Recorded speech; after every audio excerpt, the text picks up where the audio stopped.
Welcome back. You know that sound. It is time for a special Garden Goodies segment. Justin, you said you went on the road, met a very special couple. Yeah, that's right. McDougall's Farm in Deerbrook. Ooh, yeah, okay, cool. nice farm there, and they wanted to give us some tips on how to keep some pests out of your garden, a bunch of other things we'll see later this morning, but let's take a look.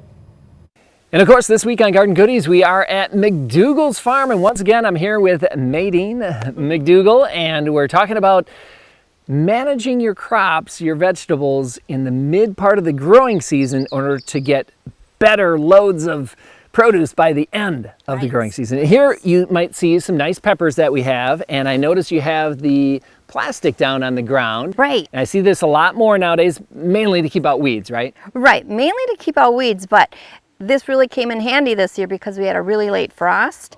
And what happened that night, these are really touchy to frost. Yeah, peppers. We're But looking at peppers here. because of the dirt was so warm, it actually vented up heat and actually saved them. Yeah, otherwise you might have lost quite a few of them to the frost, or they might have been damaged. Well, that's good to know. Yeah, black, a weed prevention fabric. Peppers love the heat. Yeah, the peppers love the heat, that's right. But there's some other tips you have? You betcha. There's actually two things. Two things. Okay. One, make sure you plant them like 1 week into June. Instead of late May, because I usually plant them in May. Exactly. Try to hold them off. Put it the last thing in.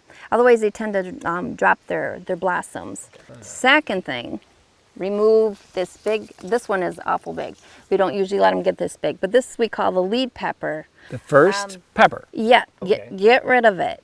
And in 2 weeks, you will see this plant double in size and have scoodles of blossoms. Wow. Okay. Yeah. So it will be heavy bearing. Just trust me. Remove one pepper and you'll multiply it by 4, 5, 6. And it looks like you've got some good peppers going here, and you'll probably be removing a few of these, huh? Absolutely. Absolutely. Well, we'll have some more gardening tips coming up in just a little bit later in the show, so stay tuned.